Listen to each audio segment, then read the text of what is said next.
ไปเสิร์ชทานฟังข่าวหัวข้อข่าวสำคัญมีดังนี้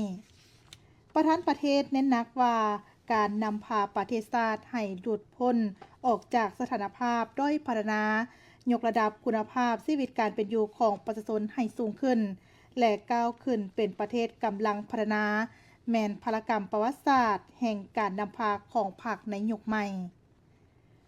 โครงการซ่อมแปลงเส้นทางหลวงเลขที่22เวียงจันทน์หลวงพระบางมีความคืบหน้าซ่าหลุดคาดหมายที่วางไว้นครหลวงเวียงจันทน์วางคาดหมายใน5ปีต่อหน้าต้องสู่สนเฮ็ดให้เศรษฐกิจขยายตัวในระดับ8ส่วนห้อยเวียดนามและนูเวลซีแลนด์สู่สนนำวงเงินการค้า2ส่วนให้บรรลุ3 ตื้อดอลลาร์จีนจะแก้ยาวเวลาการปฏิบัตินโยบายยกเว้นวีซ่าให้รัสเซียไปจนถึงวันที่31ธันวาคม2027ต่อไปเสิร์ชทานฟังรายละเอียดเลขาธิการใหญ่คณะบริหารงานส่วนกลางภาคประธานประเทศเน้นหนักว่าการนำพาพัฒนาประเทศชาติให้หลุดพ้นจากสถานภาพด้อยพัฒนายกระดับคุณภาพชีวิตของประชาชนให้สูงขึ้นและบืนตัวก้าวขึ้นเป็นประเทศกำลังพัฒนาแม่นพลกรรมประวัติศาสตร์แห่งการนำพาของพรรคในยุคใหม่ในโอกาสมีคำเห็นไขกองประชุมครบคณะครั้งที่3ของคณะบริหารงานส่วนกลางพรรคสมัยที่12ในวันที่19พฤษภาคมนี้ที่หอว่าการส่วนกลางพรรคสายทองรุ้นศรีสุริตเลขาธิการใหญ่คณะบริหารงานศูนย์กลางพรรคประธานประเทศยกให้เห็นว่าพรรคเฮาเวลาใดก็ยืนยันอย่างนักแน่นว่าการพัฒนาแมนความจำเป็นแถวหน้าหรือความจำเป็นอันดับหนึ่งและเป็นหน้าที่ประวัติศาสตร์ในยุคใหม่ของพรรคทั้งเป็นความให้ต้องการอันที่ด่วนของประชาชนเฮาพรรคเฮาเวลาใดก็ยืนยันอย่างนักแน่นว่าการพัฒนาแม่นความจำเป็นแถวหน้าหรือว่าความจำเป็นระดับหนึ่งและเป็นหน้าที่ประวัติศาสตร์ยุคใหม่ของพรรคทั้งเป็นความหมายของต้องการนำที่ด่วนของประชาชนเฮาการนำพาพัฒนาของพรรคเฮาต้องบรรลุถึงการแก้ไขปัญหาพื้นฐานที่ควบรวมนั่นคือการแก้ไขความทุกข์ยากของประชาชนและความด้อยพัฒนาของประเทศชาติให้ได้ยุ่งกำลังการผลิตให้ขยายตัวโดยมีพื้นฐานวัตถุเทคนิคทันสมัยขึ้นเรื่อยๆรับประกันให้จังหวะการเติบโตของเศรษฐกิจแห่งชาติดำเนินไปอย่างต่อเนื่องให้ประเทศชาตินับมือนับก้าวหน้าประชาชนมีคุณภาพชีวิตดีขึ้นสังคมมีความยุติธรรมหลายขึ้นและมีความสงบปลอดภัยสายทองรุ้นศรีสุริตมีคำเห็นตื่นว่าพรรคเฮาได้กำหนดทิศนำสำคัญในการพัฒนาคือต้องรับประกันความยืนยงนำใช้ทางแหงด้านทรัพยากรที่มีให้สมส่วนกุ้มค่ามีประสิทธิผลทั้งรับประกันบ่ให้บกแห้งวันที่20พฤษภาคมนี้ท่านลิตาขัตถิยะรองรัฐมนตรีกระทรวงโยธาธิการและขนส่งพร้อมโดยคณะได้ลงพื้นที่เพื่อติดตามและชี้นำการดำเนินโครงการฟื้นฟูและบูรณะรักษาซ่อมแปลงทางหลวงแห่งชาติเลขที่22ระหว่างแขวงเวียงจันทน์หาหลวงพระบางโครงการนี้รับเหมาก่อสร้างโดยบริษัทพัฒนาสามเหลี่ยมเศรษฐกิจครบวงจรจำกัดผู้เดียวมีความยาวหลายกว่า68กิโลเมตรเส้นทางเริ่มแต่3แยกทาง13เหนือบ้านเวียงแก้วเมืองกาสีแขวงเวียงจันทน์หา3แยกบ้านปงดงเมืองนานแขวงหลวงพระบางการจะตั้งปฏิบัติแมนอยู่ในรูปแบบสัญญาผสมผสานแบบมอบเมาโดยอิงใส่ผลได้รับของเวียกและการเก็บค่าบริการผ่านทางสาธารณะโดยอิงตามหนังสือแจ้งการว่าด้วยการมอบสนามของแผนกโยธาธิการและขนส่งแขวงเวียงจันทน์ลงวันที่13ตุลาคม2025จากการสั่งรวมความคืบหน้าของโครงการฮอดเดือนเมษายนปีนี้เห็นว่าการจัดตั้งปฏิบัติตัวจริงยังหลุดคาดหมายที่วางไว้แต่โครงการยังมีจุดดีที่สำคัญคือได้เอาใจใส่ติดตามและชี้นำการก่อสร้างอยู่ภาคสนามอย่างใกล้ชิดเพื่ออำนวยความสะดวกให้เวียกงานด้านผู้รับเหมาได้สุมถืนฮอนกลจักรและบุคลากรที่มีประสบการณ์เข้าในการก่อสร้างอย่างเต็มที่ถึงว่าจะประเสริญกับสิ่งท้าทายด้านราคาน้ำมันและอัตราเงินเฟ้อที่สูงขึ้นสำหรับข้อคงค้างและข้อยุ่งยากที่พบพ่อแม่นสภาพการสัญจรที่มีรถหลายประเภทโดยเฉพาะรถบรรทุกขนส่งสินค้าขนาดใหญ่และนักที่นำใช้เส้นทางสายนี้ บวกใส่สภาพอากาศที่มีฝนฟ้อยเป็นบางครั้งเฮ็ดให้การสัญจรและการก่อสร้างมีความลำบากโอกาสนี้บริษัทผู้รับเหมาได้มีข้อเสนอให้เจ้าของโครงการพิจารณาค้นคว้าคืนราคาหัวหน่วยก่อสร้างให้เหมาะสมกับสภาพเศรษฐกิจปัจจุบันพร้อมทางเสนอให้โครงการออกแจ้งการห้ามประชาชนเฮ็ดให้หรือจูดป่าแคมทางห้ามวางท่อน้ำไว้หน้าทางภายหลังปูอย่างแล้วเพื่อรักษาสิ่งแวดล้อมและรับประกันความยืนยงของเส้นทางนครหลวงเวียงจันทน์วางคาดหมาย5ปีนับแต่2025-2030เศรษฐกิจต้องขยายตัวในระดับ8ส่วนห้อยและนิโค้งประกอบเศรษฐกิจกลุ่มเอา3แขนงการหลักคือกสิกรรมให้ขยายตัวเฉลี่ยหลายกว่า4ส่วนห้อยอุตสาหกรรมและการค้าให้ขยายตัวหลายกว่า8ส่วนห้อยการบริการหลายกว่า3ส่วนห้อยท่านศิลภากรภูมะไสศรีหัวหน้าห้องการปกครองนครหลวงเวียงจันทน์มีความเห็นในโอกาสเข้าร่วมกองประชุมส่งเสริมการลงทุนด้านอุปกรณ์และการผลิตของแขวงหูหนานสู่อาเซียนปี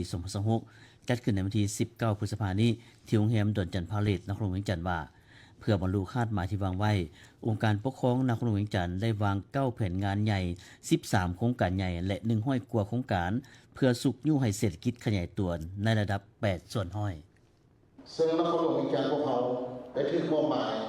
จากรัฐบาลให้ซุ่มใส่พัฒนาเศรษฐกิจสังคมของนครหลวงเวียงจันทน์ให้ขยายตัวอยู่ในระดับ 8% ซึ่งว่าเป็นตัวเลขที่สูงสมควรในนั้นโครงประกอบเศรษฐกิจประกอบโดย3แขนงการใหญ่อันที่1เป็นแขนงกสิกรรมซึ่งว่าแขนงกสิกรรมนี้ตามคาดคะเนตามแผน5ปีจะมีพอปี2030เฉลี่ย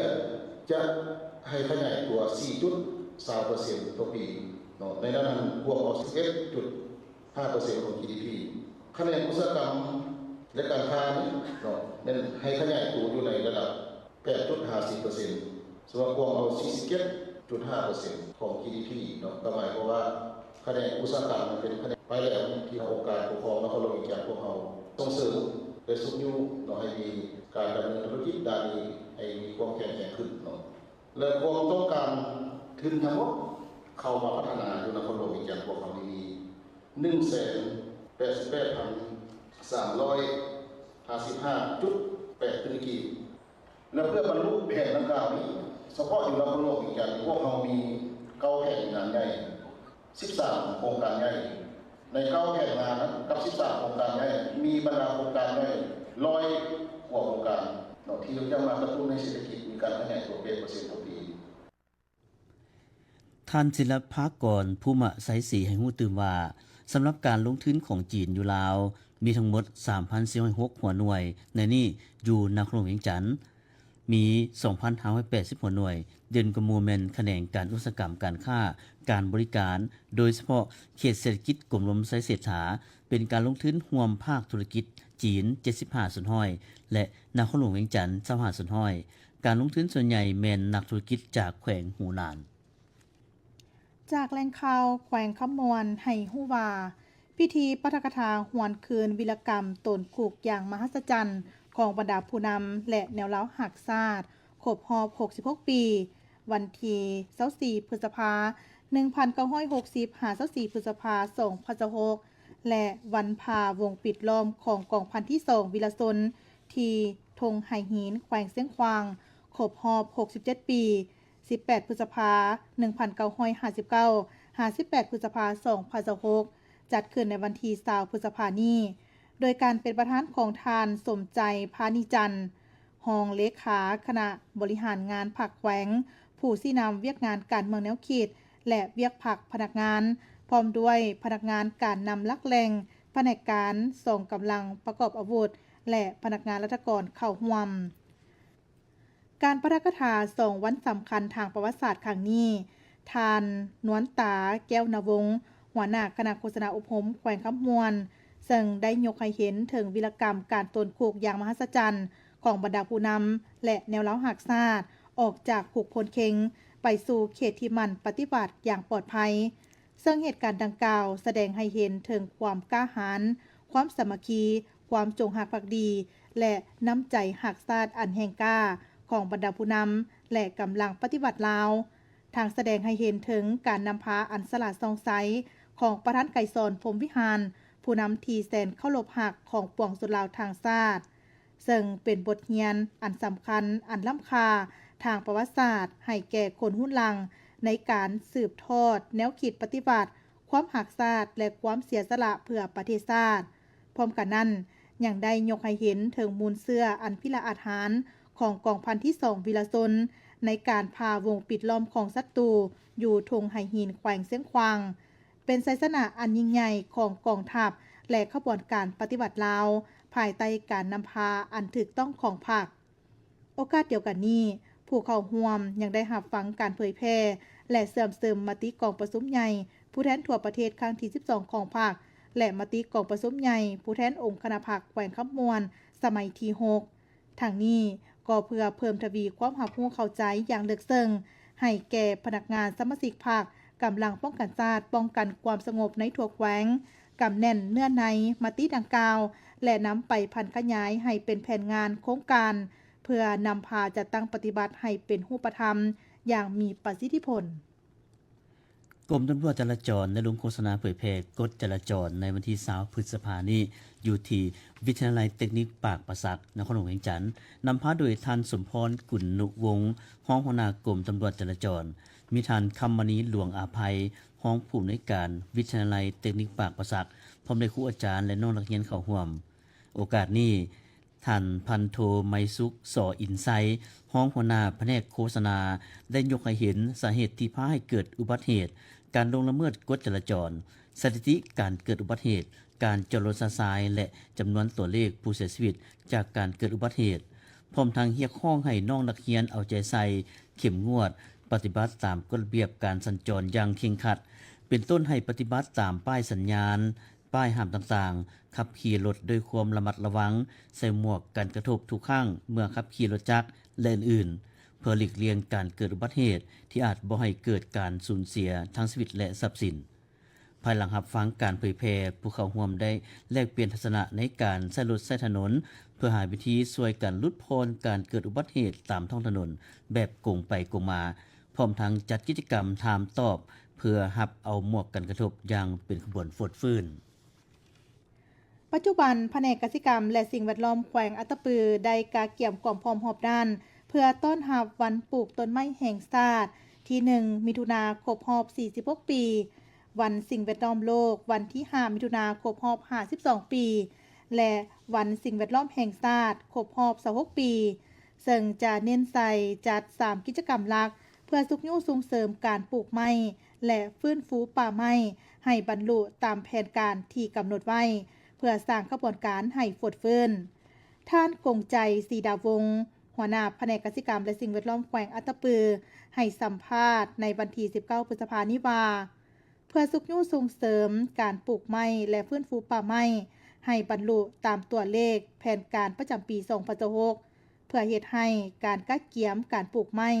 และฟื้นฟูป่าไม้ในวันปลูกต้นไม้แห่งชาติที่1มิถุนายนที่จะมาถึงให้เป็นขบวนฟดฟื้นและประสบผลสำเร็จติดพันกับการปลูกที่สำนึกให้พนักงานรัฐกรกำลังประกอบอาวุธเยาวชนอนุชนหุ้นหลังและประชาชนบรรดาเผ่าเห็นได้ความหมายความสำคัญของป่าไม้ต่อการดำรงชีวิตและพัวพันถึงการเปลี่ยนแปลงของดินฟ้าอากาศปัจจุบันแผนกกสิกรรมและสิ่งแวดล้อมแขวงอัตตปือ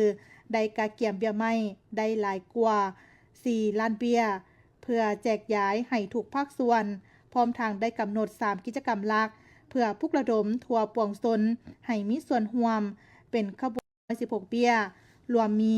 ไม้อุตสาหกรรมไม้กินหมากกาแฟมัคคาเดเมียและอื่นเฉพาะกิจกรรมปลูกต้นไม้ในวันที่1มิถุนายนปีนี้แขวงได้กำหนดเอาบริเวณแคมป์ทาน้ำเสกองบ้านเสกองเมืองสามัคคีไซเป็นจุดจัดพิธีทางการโดยจะปลูกไม้ยางจำนวน313ต้นนอกนี้ยังได้มอบหมายให้5เมืองนำเอาเบี้ยไม้ไปปลูกให้เป็นขบวนการอยู่ตามแต่ละท้องถิ่นของตนสำหรับกิจกรรมการสร้างขบวนการออกแห่งงานเก็บขี้เหงื่ออยู่จุดสำคัญต่างๆของเทศบาลเพื่อเฉลิมฉลองวันสิ่งแวดล้อมโลก และวันสิ่งแวดล้อมแห่งชาติภายใต้คำขวัญร่วมกันลดพรการนำใช้พลาสติกเพื่อสิ่งแวดล้อมที่สะอาดและสดใสและร่วมกันหยุดทำลายป่าไม้จูดป่าแบบสาทรายเพื่อฟื้นฟูดินต้านภัยแห้งแล้งและน้ำท่วมแผนกกสิกรรมและสิ่งแวดล้อมแขวงอัตตปือได้สมทบกับองค์การปกครองทุกขั้นปลุกระดมพนักงานทหารตำรวจและประชาชนจะร่วมกันออกแห่งงานรวมในวันที่31พฤษภาคมนี้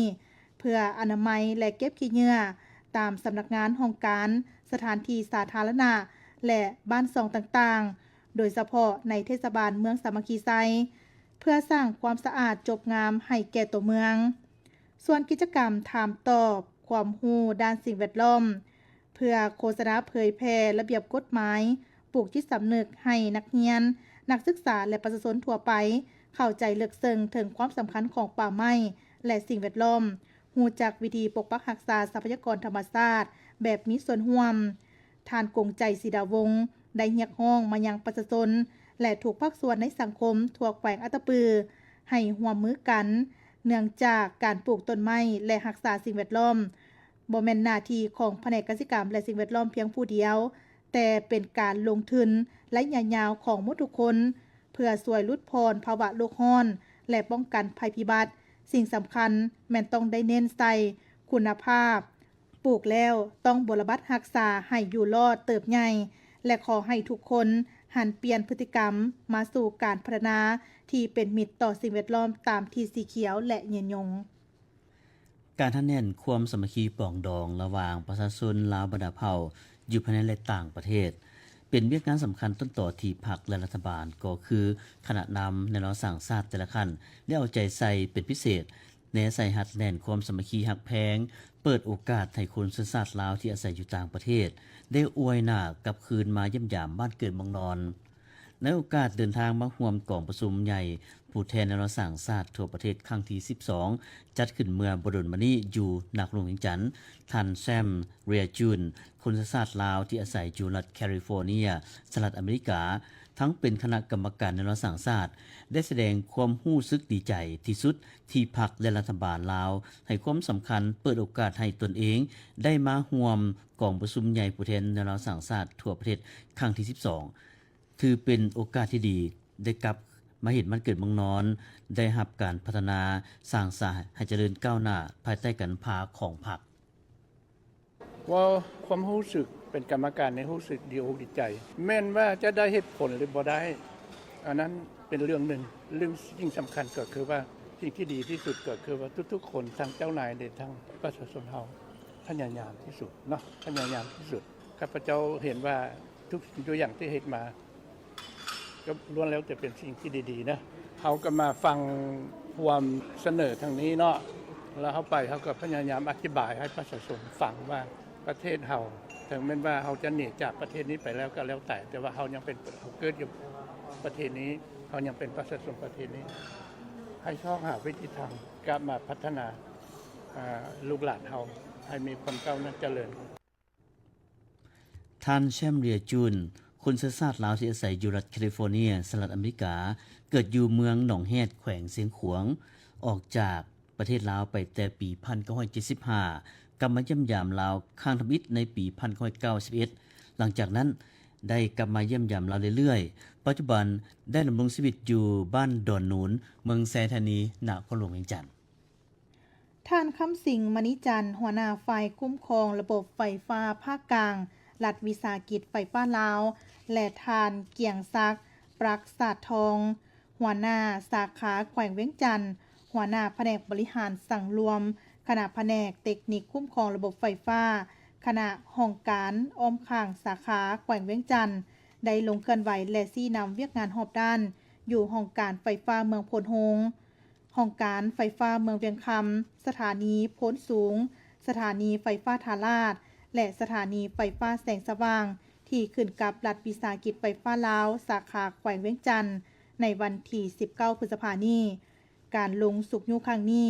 ได้รับฟังการรายงานสภาพข้อยุ่งยากสภาพปัญหาสิ่งท้าทายและข้อเสนอต่างๆในการจัดตั้งปฏิบัติเวียกงานสู่โซน7ตัวซีวัดในระยะผ่านมานอกนั้นยังได้เผยแพร่เวียกงานปฏิรูปโดยเฉพาะ 2 นาทีการเมือง 4 ปฏิรูป 7 ตัวชี้วัด เพื่อลุลวงให้พนักงานกรรมกรในขอบเขตห้องการไฟฟ้าเมือง และสถานีไฟฟ้าเข้าใจอย่างทั่วถึง หัวหน้าฝ่ายคุ้มครองระบบไฟฟ้าภาคกลางได้ให้เกียรติอบรมและมีที่ชี้นำอย่างใกล้ชิดให้คณะห้องการไฟฟ้าเมืองพลโฮงห้องการไฟฟ้าเมืองเวียงคำสถานีไฟฟ้าพ้นสูงสถานีไฟฟ้าทาราชและสถานีไฟฟ้าแสงสว่างสวมใส่จัดตั้งปฏิบัติ7ตัวชี้วัดที่คันเทิงมอบหมายให้อย่างเข้มงวดโดยเฉพาะยกระดับการบริการลูกค้ารับแจ้งเหตุและแก้ไขปัญหาให้ว่องไวสุภาพและประทับใจรักษาเสถียรภาพของระบบไฟฟ้าเอาใจใส่ลงกวดกาและบริบัติรักษาแล้วสายส่งไฟฟ้าอย่างเป็นปกติเพื่อลดพรปัญหาไฟตกไฟมอดให้น้อยที่สุดต่อไปเชิญทานฟังข่าวอากาศประจำวันจากวิชาการกรมอุตุนิยมและอุทกศาสตร์ความกดดันต่ำของอากาศร้อนยังปกคลุมทั่วทุกภาคของประเทศลาวด้วยกำลังปานกลางสมทบกับกระแสลมตะวันตกเฉียงใต้พัดปกคลุมซึ่งจะเฮ็ดให้มีฝนตกฟ้าห้องฟ้าเลื่อมในระดับคอยหาปานกลางอยู่บางท้องถิ่นพอมีลมพัดแรงเป็นบางโอกาสดังนั้นจึงขอแจ้งเตือนถึงประชาชนบรรดาเผ่าองค์การปกครองและองค์การจัดตั้งทุกภาคส่วนจงมีสติระมัดระวังต่อสภาพฝนตกฟ้าห้องฟ้าเลื่อมฟ้าผ่ามักเห็บตกและลมพัดแรงอยู่บางท้องถิ่นขอให้ติดตามข่าวพยากรณ์อากาศจากกรมอุตุนิยมและโทรศาสตร์อย่างต่อเนื่องภาคเหนือด้านตะวันออกอากาศเย็นในตอนเช้าจะมีฝนตกฟ้าห้องฟ้าเลื่อมในระดับคอยหาปานกลางพอมีลมพัดแรงเป็นบางโอกาสเมื่อที่การปกคลุมของฝนเท่า40ส่วนห้อยของภาคอุณหภูมิระหว่าง19 18 องศาภาคเหนือด้านตะวันตกอากาศร้อนและจะมีฝนตกฟ้าห้องฟ้าเลื่อมในระดับคอยหาปานกลางพอมีลมพัดแรงอยู่บางท้องถิ่นเนื้อที่การปกคลุมของฝนเท่า50ส่วนห้อยของภาค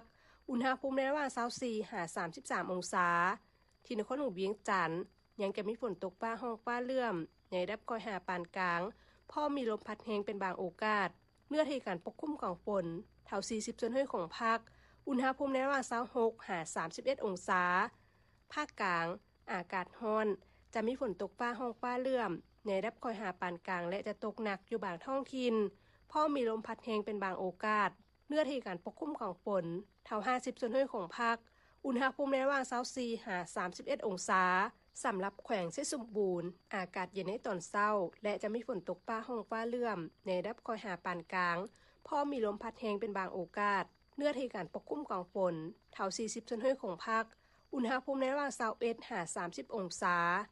ภาคใต้อากาศร้อนและจะมีฝนตกฟ้าห้องฟ้าเลื่อมในระดับคอยหาปานกลางพอมีลมพัดแรงอยู่บางท้องถิ่นเนื้อที่การปกคลุมของฝนเท่า50ส่วนห้อยของภาคอุณหภูมิระหว่าง25 33 องศาสำหรับเขตภูเพียงบ่อละเวนอากาศเย็นในตอนเช้าและจะมีฝนตกฟ้าห้องฟ้าเลื่อมในระดับคอยหาปานกลางพอมีลมพัดแรงเป็นบางโอกาสเนื้อที่การปกคลุมของฝนเท่า30ส่วนห้อยของภาคอุณหภูมิระหว่าง16 23 องศาลัดดากองเพลงรายงานจากกรมอุตุนิยมและโทรศาสตร์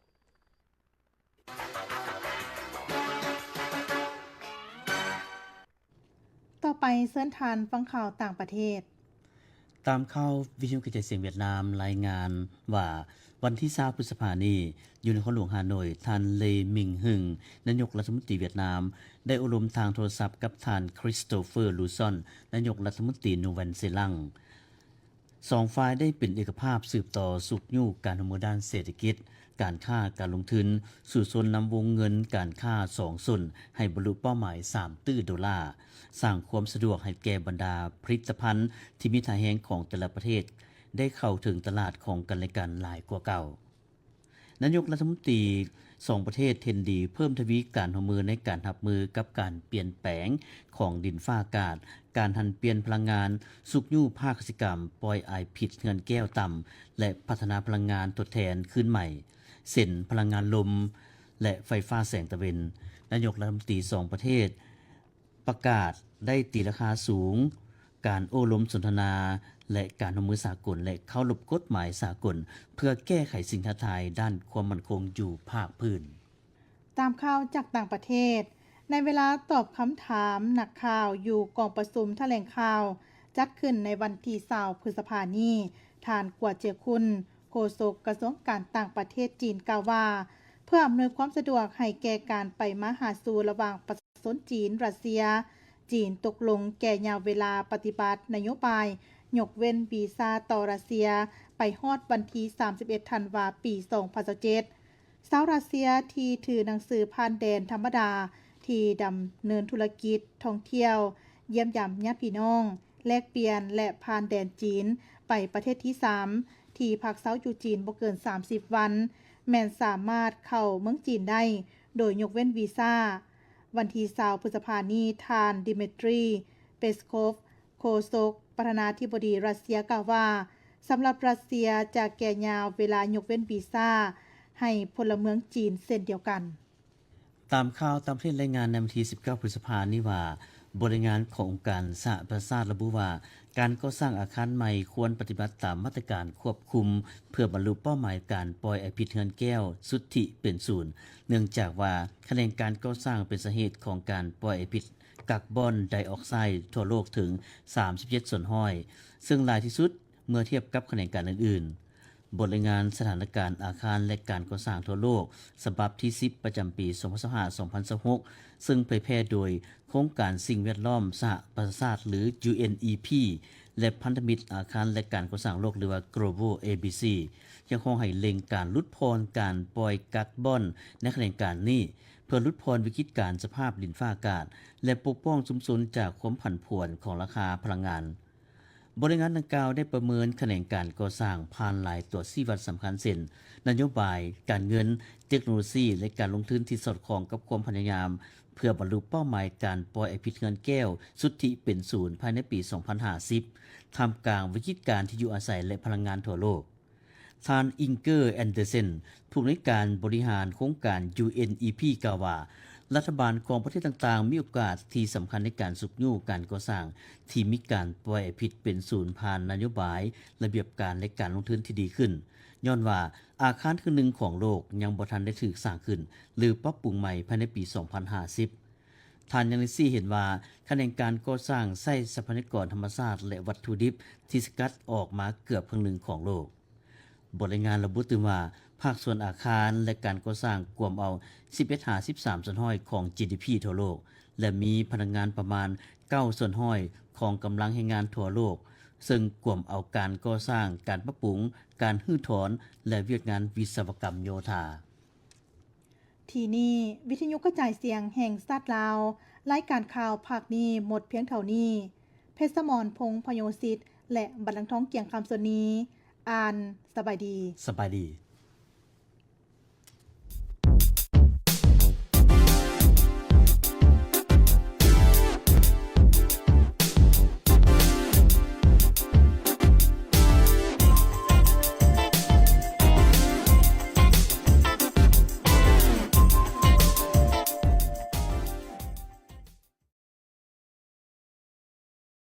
อยู่บ้านแมวกินข้าวเหนียวจำปาแดงแต่ก็ยังแซ่บแต่ก็ยังนัวดีกว่าเป็นคอยใส่อื่นเขา